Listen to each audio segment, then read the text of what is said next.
आज हम लोग ऑक्सैलिक एसिड का 250 मिलीलीटर 1/20 मोलरिटी का स्टैंडर्ड सॉल्यूशन बनाएंगे और उसकी सहायता से गिवन KMnO4 सॉल्यूशन की मोलरिटी और स्ट्रेंथ फाइंड आउट करेंगे। इसके लिए पहले हम लोग कैलकुलेशन करके निकालेंगे कि 250 ml 1/20 मोलरिटी का स्टैंडर्ड सॉल्यूशन बनाने के लिए कितने ग्राम ऑक्सैलिक एसिड हमें लेना होगा। इसके लिए हमें पता है मोलरिटी का फॉर्मूला होता है mass of solute upon molecular mass into 1000 upon volume to be prepared. यहाँ सॉल्यूट है हमारा ऑक्सैलिक एसिड, तो मोलरिटी हमें पता है कितनी बनानी है 1/20 और मास ऑफ सॉल्यूट हमें निकालना है जिसको W भी हम डिनोट कर रहे हैं और मॉलिक्यूलर मास है 126 into 1000 upon volume to be prepared है 250 ml। इसको जब हम सॉल्व करेंगे तो mass of the solute to be taken W भी आ जाएगा 1.575 ग्राम। अब हम डिजिटल बैलेंस लेंगे और उसके ऊपर एक वेइंग ग्लास या जिसे हम वॉच ग्लास कहते हैं उसे हम रख देंगे और उसका जितना वेट होगा उसे हम टेयर कर लेंगे तो हमारा 0 हो गया।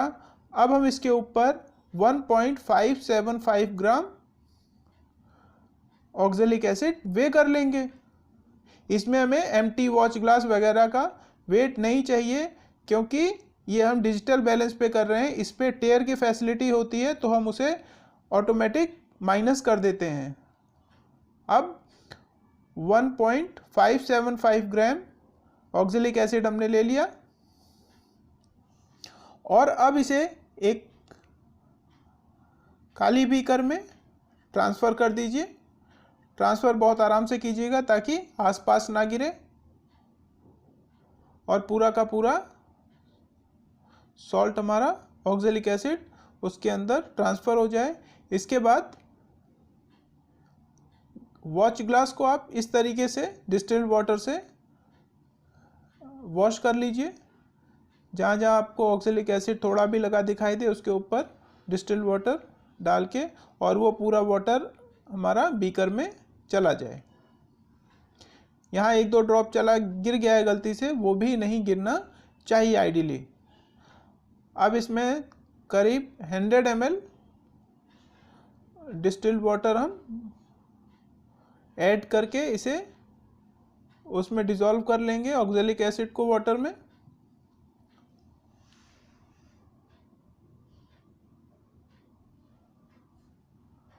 और ये स्टेरर से हमने डिज़ोल्व कर लिया। बहुत जल्दी ऑक्सैलिक एसिड डिज़ोल्व हो जाता है। जब आप कैलकुलेशन में लिखें तो उसमें मेंशन कर दें कि weighing has been done on digital weighing balance, तो वहाँ एम्प्टी वॉच ग्लास वगैरह की वेट की आपको ज़रूरत नहीं पड़ेगी कैलकुलेशन में लिखने की। अब इसके बाद में हम वॉल्यूमेट्रिक फ्लास्क लेंगे और इस फनल की सहायता से उसके अंदर हम इस लिक्विड को डाल देंगे। ये वॉल्यूमेट्रिक फ्लास्क में एक मार्क लगा होता है 250 ml पर। ये 250 ml का ही वॉल्यूमेट्रिक फ्लास्क है जिसकी लंबी सी गर्दन है। इसके अंदर हम ये अपना सॉल्यूशन डाल रहे हैं स्टैंडर्ड सॉल्यूशन। अब स्टैंडर्ड सॉल्यूशन 250 ml नहीं है, इसे हम धीरे धीरे 250 ml करेंगे। इसके लिए पहले हम स्टीरर को वॉश कर लेंगे ताकि इसमें भी जो हमारा सॉल्ट लगा हुआ है वो उसमें चला जाए, ट्रांसफ़र हो जाए। और ये इसको भी 2-3 बार हम धुल लेंगे और पूरा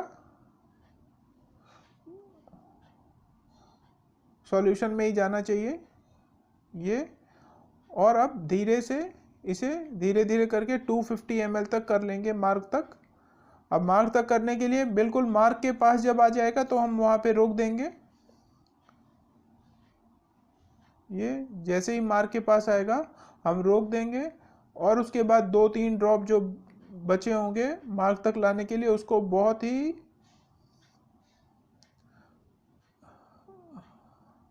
आराम से हम पिपेट में डिस्टिल्ड वाटर थोड़ा सा ले लेंगे। पिपेट में आप सक करके डिस्टिल्ड वाटर ले लीजिए और उसे फिर इंडेक्स फिंगर के यूज से उसके अंदर आप एक एक ड्रॉप करके ट्रांसफ़र कीजिए ताकि हमारा बिल्कुल उसी मार्क तक आए और हमारा स्टैंडर्ड सॉल्यूशन एग्जैक्टली वैसा ही बने जैसा हम चाहते हैं 1/20 मोलैरिटी का। ये हमारा बिल्कुल मार्क तक आ गया, हमारा स्टैंडर्ड सॉल्यूशन बनके तैयार है। अब इस वॉल्यूमेट्रिक फ्लास्क को हम नोटबुक में ये कैलकुलेशन नोट करेंगे। अब हम titration of M/20 oxalic acid standard solution 250 ml। तो इसके लिए हम वेट ऑफ ऑक्जेलिक एसिड कितना हम ले रहे हैं, हमने निकाला था 1.575 ग्राम और volume to be prepared 250 ml। हमें पता है मोलैरिटी का फॉर्मूला होता है weight of the solute upon molecular mass into 1000 upon 250। तो यहाँ वेट ऑफ सॉल्यूट है 1.575 और मॉलिक्यूलर मास है 126, 1000 अपॉन 250 है। इसको जब सॉल्व करेंगे तो हमारा आ जाएगा आंसर 1/20। तो मोलैरिटी हमारी 1/20 आ गई। ये कैलकुलेशन हमें अपनी कॉपी में लिखना है, मोलैरिटी 1/20। अब हम टाइट्रेशन कैसे करेंगे, टाइट्रेशन की तरफ चलते हैं। ऑक्जेलिक एसिड का टाइट्रेशन करने के लिए ये हमारा सेटअप है। ये पिछला वाला जो एक्सपेरिमेंट था टाइट्रेशन मोहर सॉल्ट वाला, उसमें मैंने सब समझा दिया था आपको कि किसे क्या कहते हैं। अब हम डायरेक्ट चलते हैं टाइट्रेशन की तरफ। पहले ब्यूरेट में हम अननोन सॉल्यूशन जो कि हमारा KMnO4 है उसको हम फिल करते हैं। ब्यूरेट में अननोन सॉल्यूशन KMnO4 को हम फिल करते हैं। इसकी मोलैरिटी और स्ट्रेंथ हमें नहीं पता है और इसे हम 0 से ऊपर तक फिल करेंगे नीचे बंद करके और धीरे से नीचे नॉब ओपन करेंगे। ऊपर जैसे ही 0 पे आ जाए नॉब क्लोज कर देंगे तो हमारा ब्यूरेट 0 तक फिल हो जाएगा। 0 तक फिल करने के लिए 0 से ऊपर तक हम भरेंगे, उसके बाद में उसे खाली करके 0 तक कर लेंगे और फनल ऊपर नहीं रहेगी। इसके बाद पिपेट लेंगे। पिपेट में एक मार्क बना है, वहाँ तक हम स्टैंडर्ड सॉल्यूशन उसमें सक करेंगे। देखिए मार्क बना हुआ है और उस पिपेट से उसे ट्रांसफ़र कर देंगे कोनिकल फ्लास्क में। ये कोनिकल फ्लास्क है हमारा, कोनिकल फ्लास्क में, और इस तरीके से उसका लास्ट ड्रॉप भी हम उसे प्रेस करके निकाल देंगे। इसके बाद एक टेस्ट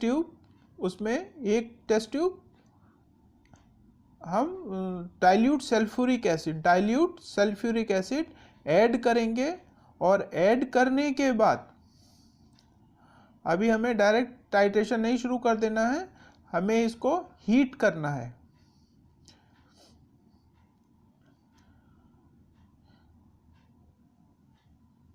ये स्प्रिट लैंप है, स्प्रिट लैंप के ऊपर इसको मैं हीट कर रहा हूँ और हीटिंग हमें करनी है, इसे बॉयल नहीं करना है, हीट करना है। और हीट अच्छा खासा हीट करना है कि ये नहीं कि थोड़ा सा आप इसको शेक करते हुए आप हीट करते रहिए। करीब 2 मिनट तक आप हीट करेंगे उसे। अगर बंसन बर्नर है तो ज़्यादा हीट करने से चल जाएगा, यहाँ मैंने इसे कम कर दिया है, लेकिन ये हीट करीब 2 मिनट तक किया है। अगर गैस फ्लेम है तो उसमें जल्दी हीट हो जाता है, लेकिन इसमें देर लगती है। और जब हीट हो जाए, हीट करने के बाद में पहली रीडिंग हम रफ रीडिंग लेते हैं। इसमें एक बार में आप 1-1 ml गिराते रहिए, आप ड्रॉप बाय ड्रॉप नहीं गिराइए। 1-1 ml पहले 1 से 2, 2 से 3, 3 से 4 इस तरीके से गिराते रहिए ताकि आपको एक रफ रीडिंग मिल जाए कि हमारा 5 से 6 के बीच में है या 7 से 10 के बीच में या 9 से 10 के बीच में है। ये मैं 2-2, 3-3 ml करके गिरा रहा हूँ और ये अभी ड्रॉप बाय ड्रॉप, लेकिन स्पीड है ड्रॉप, तेज़ी से ड्रॉप गिरा रहा हूँ, लेकिन जो भी कलर अपीयर हो रहा है वो जल्दी से डिसअपीयर हो जा रहा है। अब इसको मैं 5 के बाद 6 पे कर दिया, कलर डिसअपियर। 6 से 7 1 ml गिरा दिया, कलर डिसअपियर। अब 1 ml में गिरा रहा हूँ इसमें, क्योंकि ये रफ रीडिंग हम लोग ले रहे हैं। अब हम तब तक करेंगे जब तक ये कलर डिसअपियर होना बंद ना हो जाए, परमानेंट कलर आ जाए। ये कलर अब डिसअपियर नहीं हो रहा है, थोड़ा सा शेक करके आप देख कर लीजिए। हाँ, अब हमें ये कुछ एक रफ आइडिया मिल गया रीडिंग का कि हमारी जो रीडिंग है वो 9 से 10 के बीच में आएगी, क्योंकि 8 to 9 जब हमने गिराया 1 ml तो वो डिसअपियर हो गया कलर, लेकिन जब 9 से 10 1 ml गिराया तो वो डिसअपियर नहीं हुआ, यानी कि हमारा 10 के आसपास रीडिंग हमें मिलेगी। तो रफ रीडिंग बहुत ज़रूरी होती है निकालनी। अब रफ रीडिंग निकालने के बाद में हम दोबारा से अपनी रीडिंग को 0 पे सेट कर लेंगे, दोबारा से रिफिल करेंगे। फनल लगाया और उसमें KMnO4 सोल्यूशन डाल दिया 0 से ऊपर तक, और फनल को निकाल लिया। फनल लगे नहीं रहने देना है, ये गलत प्रैक्टिस मानी जाती है टाइट्रेशन में। इसके बाद धीरे से नॉब ओपन करके आप ऊपर को 0 तक ले आइए, ऊपर का लेवल ये 0 पे आ गया, बंद कर दिया। अब हमारा ब्यूरेट फिल हो गया दोबारा से। अब हम फेयर रीडिंग लेने के लिए तैयार हैं। फेयर रीडिंग लेने के लिए दोबारा से पिपेट में हमने 10 ml शक किया ऑक्जेलिक एसिड का स्टैंडर्ड सोल्यूशन। ये पिपेट 10 ml का ही है, हर पिपेट के ऊपर उसकी कैपेसिटी लिखी होती है। और इसे ट्रांसफ़र कर लिया कॉनिकल फ्लास्क में। कॉनिकल फ्लास्क में ट्रांसफ़र करने के बाद उससे लास्ट ड्रॉप भी हमने निकाल ली।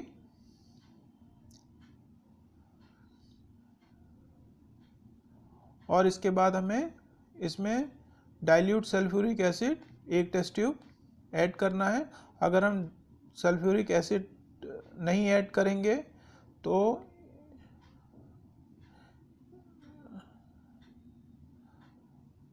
हमारा टाइट्रेशन ठीक से परफॉर्म नहीं होगा, कलर भी नहीं ठीक से आएगा और बहुत देर लगेगी कलर आने में, और कलर बिल्कुल ब्राउन हो जाएगा, पिंक नहीं आएगा। अब इसे हम गरम कर देंगे। ये गरम मैंने करीब 2 मिनट किया है, लेकिन वीडियो बीच में काट दी है, 2 मिनट की पूरी नहीं बनाई है।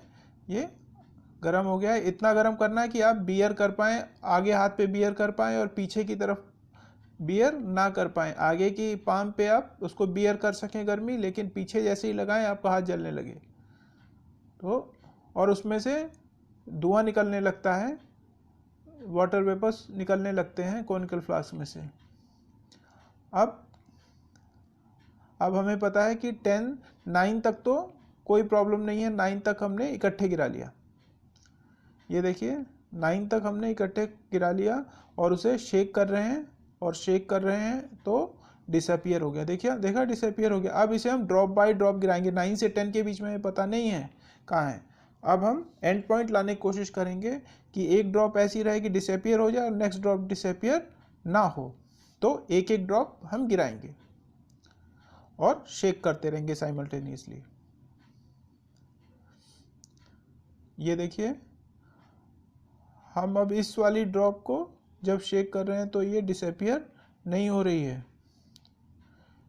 तो हमें पहली रीडिंग हमारी मिल गई जो कि 9.8 है। नोट कर लीजिए रीडिंग 9.8। इस तरीके से आप एक ऑब्जर्वेशन टेबल बना लीजिए, उसमें सीरियल नंबर, पिपेट रीडिंग तो 10 ही रहेगी। उसके बाद ब्यूरेट रीडिंग जिसमें KMnO4 है, इनिशियल और फाइनल, इसकी 2 रीडिंग होती हैं। और ये volume of KMnO4 used, final minus initial. तो पहली रीडिंग हमारी आई है, पिपेट की तो 0 है, इसकी भी इनिशियल 0 और फाइनल आई 9.8 और volume used 9.8। 9.8 minus 0 that is 9.8। तो पहली रीडिंग हमारी हो गई। इसके बाद दोबारा से कॉनिकल फ्लास्क को धुल लीजिए अच्छे से और रिफिल नहीं करना है ब्यूरेट को। हम पिपेट में लेंगे ऑक्जेलिक एसिड 10 ml और उसे ट्रांसफ़र करेंगे कॉनिकल फ्लास्क में। कॉनिकल फ्लास्क में ट्रांसफ़र करने के बाद में उसमें हम ऐड करेंगे dilute sulphuric acid 1 test tube. KMnO4 self indicator है but in acidic medium.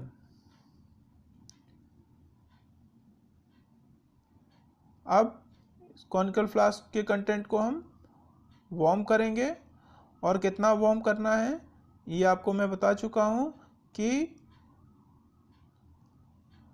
Palm के ऊपर बियरेबल होना चाहिए और उसी को जब हम पाम के पीछे स्किन पे लगाएंगे तो अनबियरेबल हो, यानी उल्टे हाथ पे तो जलने लगे हम रख ना पाए और सीधे हाथ पे हम उसको बियर कर पाए, गर्म तो रहेगा ही।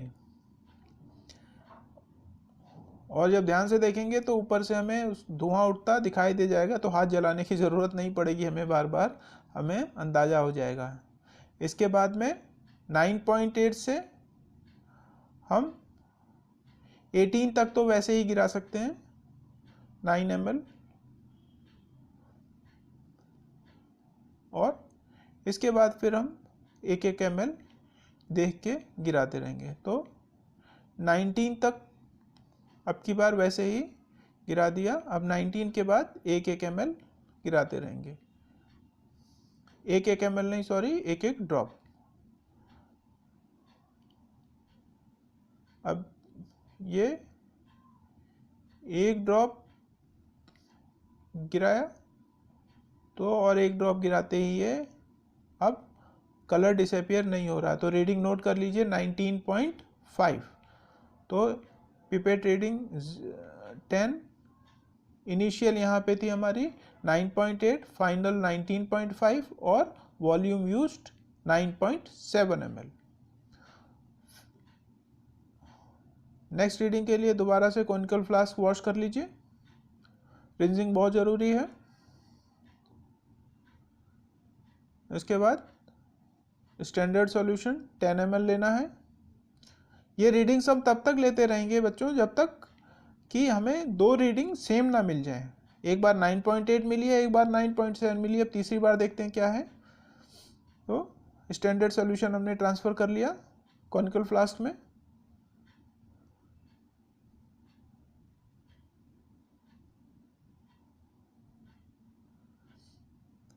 आपका रिजल्ट एग्जैक्ट निकले ना निकले, लेकिन आपको प्रोसीजर बिल्कुल ठीक फॉलो करना चाहिए। इसके बाद एक टेस्ट ट्यूब हमने सल्फ्यूरिक एसिड ऐड कर दिया, उसके बाद में हम इसे हीट करेंगे।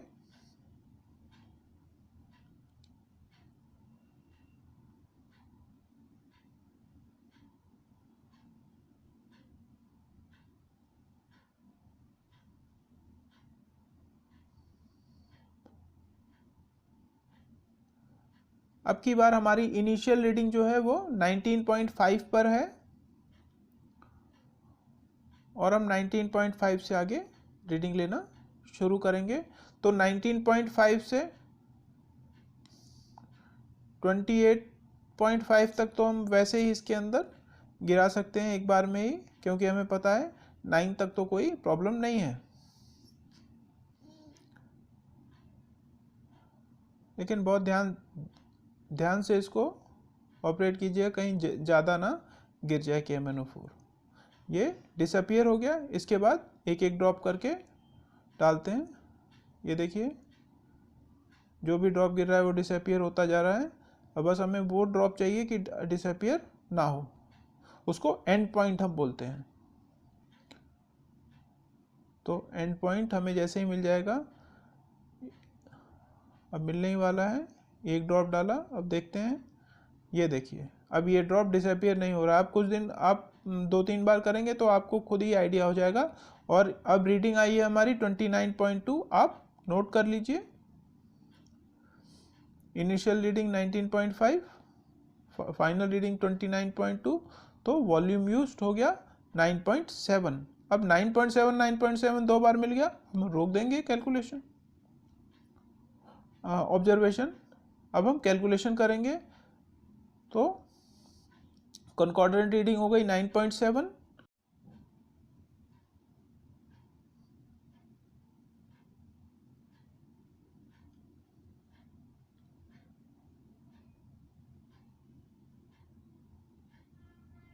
यहाँ पे जब हम रिएक्शन लिखेंगे तो इस रिडॉक्स रिएक्शन में जो रिएक्टेंट्स होंगे उसको हमको देखना है। इसमें MnO4 के 2 मॉलिक्यूल्स यूज हो रहे हैं और ऑक्जेलिक एसिड के 5।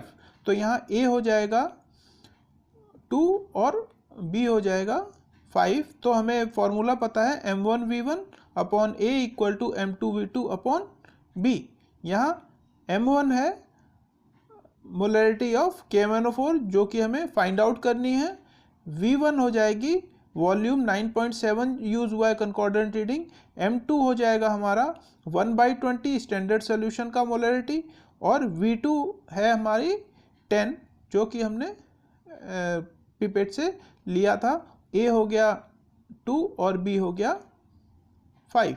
अब जब हम इसको इक्वेशन में रख के सॉल्व करेंगे तो हमारी मोलैरिटी जो है वो आ जाएगी M1 बराबर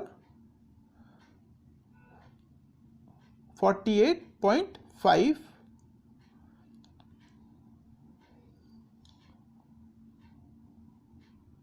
ये देखिए जब हम सॉल्व कर रहे हैं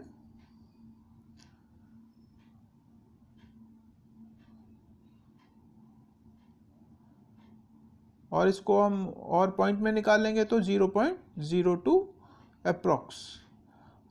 तो हमारा पहला हो गया molarity of unknown solution KMnO4 is 1/48.5 और 0.02 m।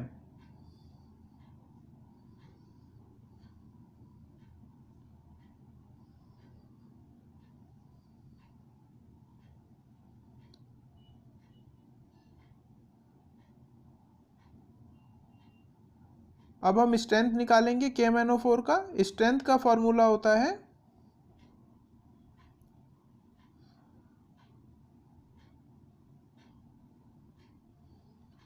Strength is equal to molarity into molecular mass. और ये हम KMnO4 का निकाल रहे हैं तो KMnO4 की मोलरिटी हमने निकाल ली है 1/48.5 और मॉलिक्यूलर मास होता है 158 इंटू 158 कर देंगे। और जब इसे हम सॉल्व करेंगे तो हमारा आ जाएगा 3.25 ग्राम्स पर लीटर हो जाएगा। ये 3.25 ग्राम्स पर लीटर। तो हम रिजल्ट में अपना लिख देंगे strength of the unknown KMnO4 solution is 3.25 grams पर लीटर। इससे पहले मैंने एक मोहर सॉल्ट वर्सेस KMnO4 का भी टाइट्रेशन का वीडियो डाला है, उसको भी आप देख लीजिएगा। वो और डिटेल्ड वीडियो है, उससे और भी आपके डाउट्स क्लियर हो जाएंगे। Thanks for watching.